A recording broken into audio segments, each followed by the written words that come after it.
I'm Zuri Stanback. I am a creative communicator with a focus on photography, but a lot of my creative career life has been trying to communicate stories in a unique way, from graphic design to even trying to write a novel, did a comic strip, painting, and now photography, which is really I've latched onto as probably my favorite creative medium ever.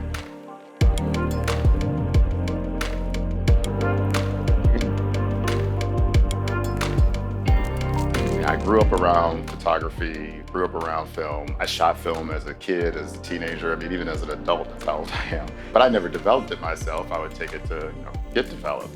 And once I got my first digital camera, I was like, never again. But there's a bit of tapping into my heritage that comes with doing film. My grandfather was a photographer, so I grew up around photography. Two of my uncles were avid amateurs in photography, so it was always around me, and I feel like shooting film reminds me of those times, being around them, taking pictures at family reunions, family events.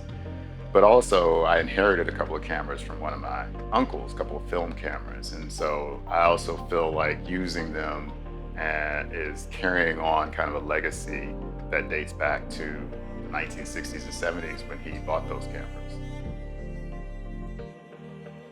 So I'd seen mural work from artists for a long time. I always loved going and seeing murals in Atlanta, and I knew like if I ever went out shooting photography, I wanted to take pictures of murals. So that's how I learned. I went out taking pictures of murals down at Fort Warrior, even on the west side, the Beltline. So I went out taking pictures and doing video of it. So trying to do these video photo walk sort of deals. But what I found as I started to edit the pictures and edit the video, what I really liked doing was taking pictures. There's two things that really catch my eye when I'm out trying to do urban landscapes. First might be just a dope looking building, like, something that just really looks architecturally beautiful. The other thing is that it's something that I actually think creates a shared experience. There's one picture I like, which is one of my favorites. I call it Cash In, Cash Out. It's just a picture of a check cashing store. But it's one of those things I remember.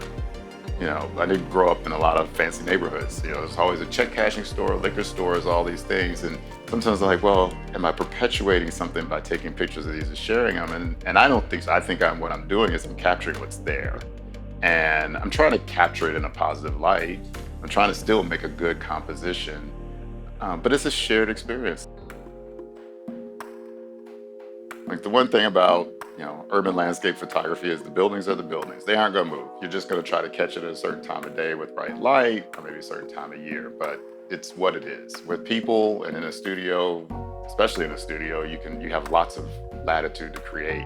But if people aren't used to being in front of the camera, which some of my early subjects were, some of my subjects now aren't, I wasn't sure if I'd be able to get them posed and in positions that made them feel good about the pictures, made me feel good about it. But it worked out. I started with friends. That's a good way to start, so that, they're forgiving, they're understanding, they also understand you. So if you say something to them, they can kind of read your mind because you've been friends with them for a while. And that helped. And those came out great. And then I started working with people I didn't know as well. And those worked out great.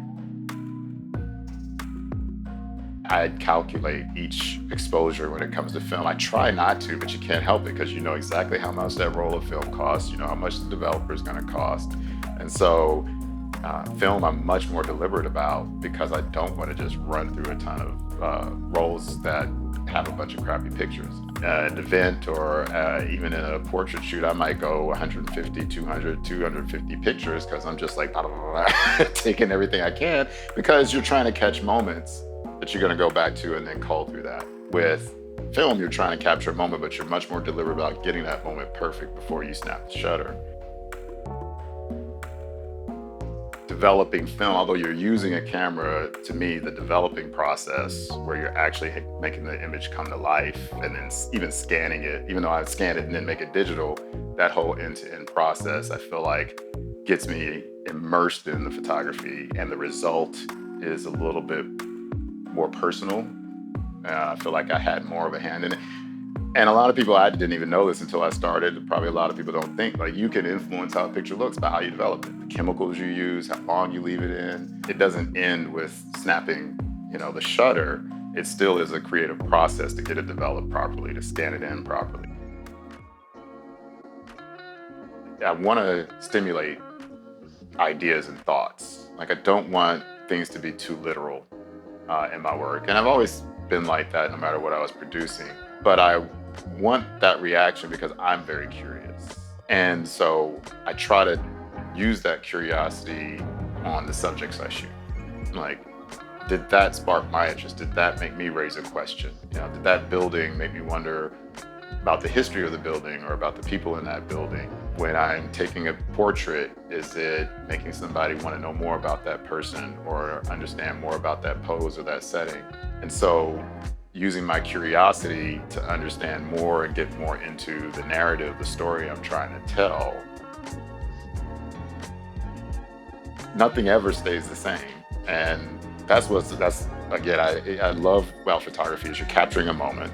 You know, people talk about the decisive moment when you're doing street photography. You are capturing a moment in time that will change at some point. It will be different. And so there is that challenge of how do I capture it in this moment? But then sometimes there's also, let me go back to that thing I didn't like as much as what I did before. Let me see how it is now. Or you go back and think it might be better and you realize, no, what I caught last time was great. So there is that constant challenge no matter what you're doing. There's something about capturing an image through your own eyes, seeing it in your own way and sharing it. I do take pictures for myself. I do the art for myself. You hear artists say that all the time. I do it for the love. I do it to create something that I really think is beautiful, but I also do it to share it. If I couldn't share it, if there was not a vehicle for me to share these pictures with other people, I'd probably stop then too. And so there's something special to me about sharing something with other folks through your own eyes, even if it's something somebody else took a picture of that same thing, but they're going to see it differently than you see it. Family and friends, you know, they, in a way, they make room for me to do my photography. So yes, it has an impact on, you know, what they do with their time. But what's great about it is they make room for me to do what I enjoy, which makes me a happier person, which I think makes me a better father, a better husband, a better friend, because I'm being fulfilled. And so I try to make sure I reciprocate that with other folks and make sure that they have the room to do what they do or the support to do what they want to do. Success for me has always been about, do I like what I'm doing? Am I happy? You know, happy is not a constant state, but am I happy with what I'm doing? Am I pleased with what I'm producing? Whether that's in a job, in a relationship, in doing artwork. And so if I feel good about it, if I feel like I'm producing work that I like and that other people like, you know, I'm not ashamed. I want people to like my work. then I tend to be pretty happy. You know, I have frustrations sometimes when I feel like the product is not as good as it could be, or something I really tried to do I didn't execute it as well as I did, and you start to second guess yourself and beat yourself up. But I'm never at that point where I'm like, I just give up, I quit. I'm always at, okay, how do I fix it next time? What I want to get out of my work is, A, I want to get these stories out of my head. I also want to feel the pride of producing something that I just think is beautiful. There's a certain pride in that, and it makes you feel good, and I want to continue to feel that. But it's that storytelling in there. That's the heart of it. I want to tell it, and I want people to receive it and feel it resonate with them. You know, the opportunity to capture something important with your camera and share that with others, I just love that idea. And when I've done other creative pursuits, painting, writing, drawing, certainly there are messages in those, and there are people that do it great, but I never quite found that I was communicating the way I wanted to, or I was able to communicate everything I wanted to. That's probably a better way to say it. I communicated certain things. I love the works that I did when I painted and wrote, but there was still something missing, and I feel like I can find that with photography. I've started to find that with photography.